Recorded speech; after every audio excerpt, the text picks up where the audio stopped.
West Bengal বোর্ডের দশম শ্রেণীর ছাত্রছাত্রীদের পাঠ্য হিসেবে রয়েছে কাজী নজরুল ইসলামের লেখা প্রলয়োল্লাস কবিতাটি।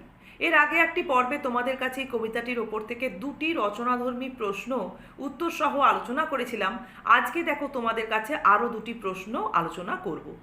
আশা করছি এই চারটি প্রশ্নের মধ্যেই তোমরা 2025 সালের মাধ্যমিক পরীক্ষায় কমন পেতে পারো।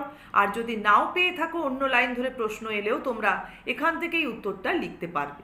শুধু প্রশ্নটা পড়ে তোমাদের উত্তরটা কিভাবে উপস্থাপন করবে সেটা বুঝতে হবে। দেখো আজকে 3 নম্বর প্রশ্নটা কি দেয়া হয়েছে। অন্ধকারার বন্ধ কূপে দেবতা বাঁধা যজ্ঞ জূপে পাষাণ স্তূপে লাইনগুলির তাৎপর্য বিশ্লেষণ করতে বলা হয়েছে। দেখো, কবি কাজী নজরুল ইসলাম তার যে কবিতাগুলি লিখেছেন বা তার যে কাব্যগ্রন্থের মধ্য দিয়ে মূলত তার বৈপ্লবিক সত্তা এবং তার দেশপ্রেমের পরিচয় আমরা পেয়ে থাকি। তিনি যে দেশ স্বাধীনতা পরাধীনতার বন্ধন মোচন করাটাকেই জীবনের মূলমন্ত্র করেছিলেন, সেটা তার লেখার মধ্য দিয়েই প্রকাশ পায়। তিনি অস্ত্রস্বরূপ ধারণ করেছিলেন লেখনীকে। ব্রিটিশ শাসক কিন্তু কাজী নজরুল ইসলামকে থামিয়ে রাখতে পারেননি। বারবার হয়তো তিনি কারারুদ্ধ হয়েছিলেন ঠিকই, আর এই কারারুদ্ধ হওয়ার যন্ত্রণাটা তিনি পেয়েছিলেন বলে এই দিকটিকেও তিনি কবিতার মধ্যে উপস্থাপন করেছেন, যে ভারতবাসীরা যাতে বুঝতে পারে যে ব্রিটিশ শাসকেরা ভারতবাসীদেরকে ভারতবর্ষ স্বাধীন করার জন্য কিভাবে যন্ত্রণা দিয়েছিল, কিভাবে নিষ্পেষণ করেছিল, যাতে করে ভারতবাসীদের মনের মধ্যে ব্রিটিশ শাসকের বিরুদ্ধে পুঞ্জীভূত হওয়া বিরোধটা এক অন্য মাত্রা লাভ করে। বা যে সমস্ত ভারতবাসীরা তখনও পর্যন্ত জরায় মরা মুমূর্ষু, যে কোনো কারণেই হোক তাদের মনের মধ্যে ব্রিটিশ শাসকের বিরুদ্ধে বিরোধটা তখনও পর্যন্ত একটা প্রবল মাত্রা লাভ করেনি, তারাও যেন ব্রিটিশ শাসকদের এই রূপটা দেখতে পায়। এ কারণে কিন্তু কবিতার মধ্যে এই লাইনগুলোর উপস্থাপনা। আরও একটি কারণে লাইনগুলোর উপস্থাপনা, যে মহাকাল সারথি স্বরূপ যে প্রাকৃতিক নানান দুর্যোগকে তার অস্ত্রস্বরূপ ধারণ করে অগ্রসর হয়ে আসছেন, এটা একটা রূপ, এটা একটা প্রতীক। তিনি কবিতার মধ্যে আপাদমস্তকই বর্ণনা করেছেন শুধুমাত্র ভারতবাসীদের মনের মধ্যে বিরোধটাকে ফুটিয়ে তোলার জন্য। তা ভারতবাসীরা যেভাবে একত্রিত হয়েছেন ব্রিটিশ শাসকের বিরুদ্ধে, যে বেশি দিন আর নেই ভারতবর্ষে স্বাধীনতার সূর্য উদিত হওয়ার।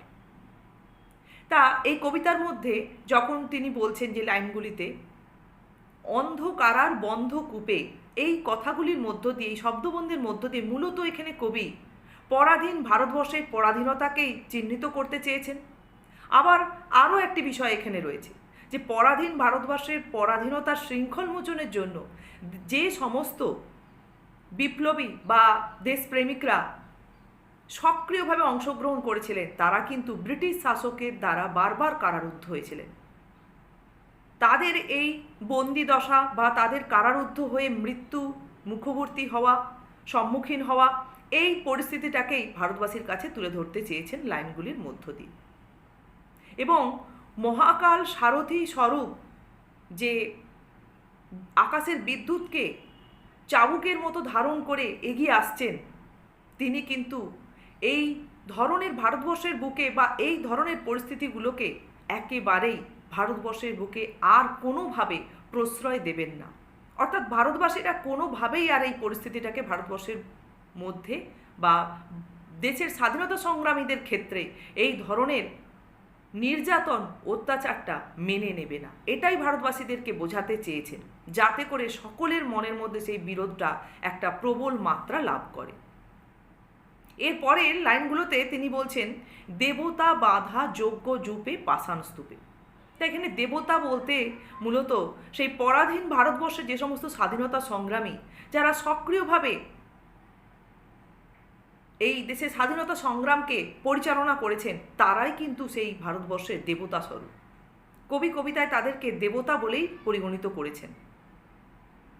এবং সাধারণত দেখা যায় যে যে কোনো পুজো অর্চনার ক্ষেত্রে দেবতাকে সন্তুষ্ট করার জন্য যূপকাষ্ঠে বলি প্রদান করা হয়ে থাকে।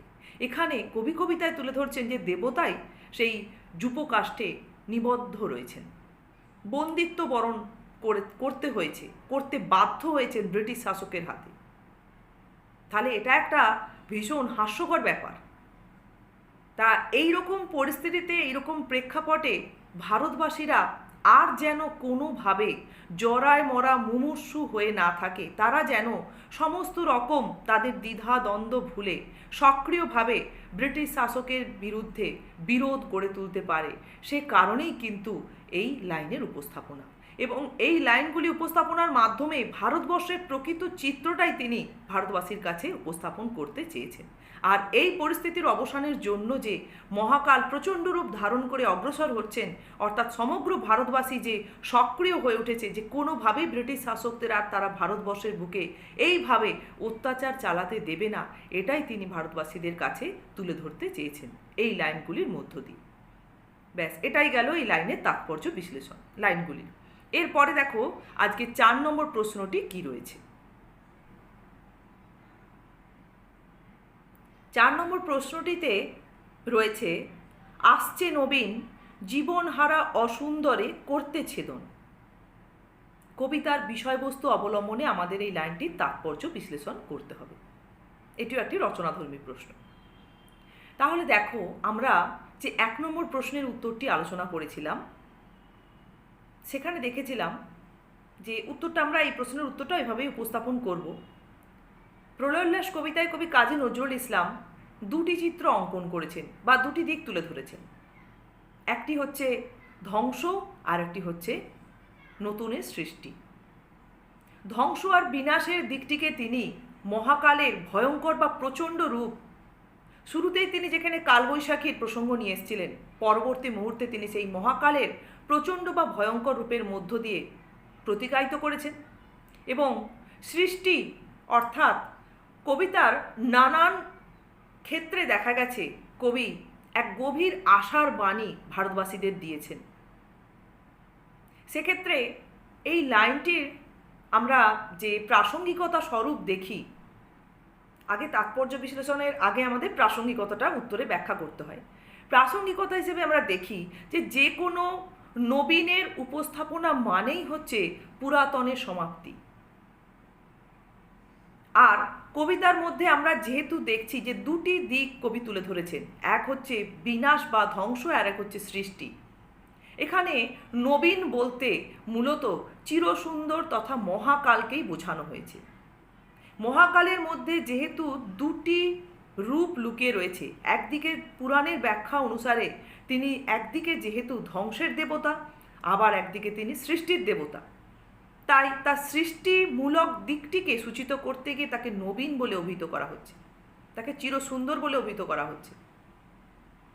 তা কবিতায় কবি যেখানে ধ্বংসের বা বিনাশের রূপটি দেখাতে গিয়ে মহাকালের প্রচণ্ড বা ভয়ঙ্কর রূপটিকে তুলে ধরেছেন, কবিতার রন্ধ্রে রন্ধ্রে তিনি ফুটিয়ে তুলেছেন, ঠিক অন্যভাবে দেখা গেছে যে জরায় মরা মুমূর্ষুদের প্রাণ এই বিনাশের মধ্যেই যে লুক্কায়িত রয়েছে, নিমজ্জিত রয়েছে, এটাও কবি কবিতায় ব্যক্ত করছেন। যে আমাদের পরিবেশ প্রকৃতির মধ্যে যা কিছু অসুন্দর, তাকে বিনাশ করতে পারলেই কিন্তু সুন্দরের প্রতিষ্ঠা আমরা দেখতে পাব। আর সেটা সম্ভব এই মহাকালের বিনাশ বা ধ্বংসের প্রক্রিয়ার মধ্য দিয়ে। এবারে আমরা লাইনটা তাৎপর্য বিশ্লেষণে বলবো।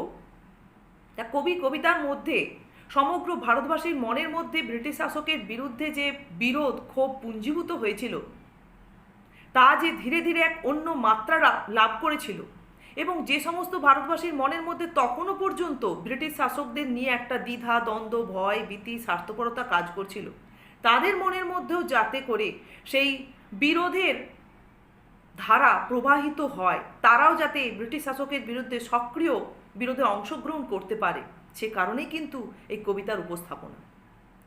আর সেই আশার দিকটিকে, ভারতবর্ষ যে স্বাধীনতার সূর্য দেখতে চলেছে, এই দিকটিকে তিনি সমগ্র ভারতবাসীর কাছে পৌঁছে দেওয়ার জন্যই কিন্তু এই লাইনটি তুলে ধরেছেন, যাতে করে সবাই বা সমগ্র ভারতবাসীর মনের মধ্যে সমস্ত রকম দ্বিধাদ্বন্দ্ব দূরীভূত হয় এবং স্বাধীনতার সূর্যকে ভারতবর্ষের বুকে উদিত করার জন্য তারা সমবেতভাবে সক্রিয় হয়ে ওঠে।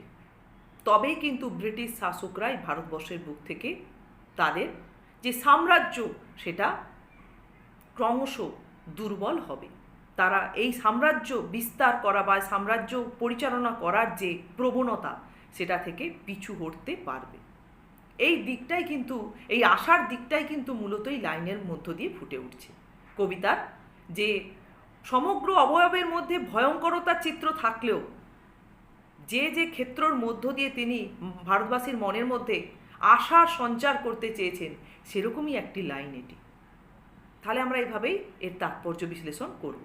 এখানে আমরা উত্তরটা বলতে গিয়ে মাঝখানে আমি বারবার বলেছি যে মহাকালের ভয়ঙ্করতা বা প্রচণ্ড রূপ ব্যক্ত করেছেন, তা ওখানে তোমরা কিছুটা হলেও ভয়ঙ্কর রূপের বর্ণনাটা দিতে পারো, অতি সামান্যভাবে, একদম সংক্ষেপেই উপস্থাপন করতে হবে।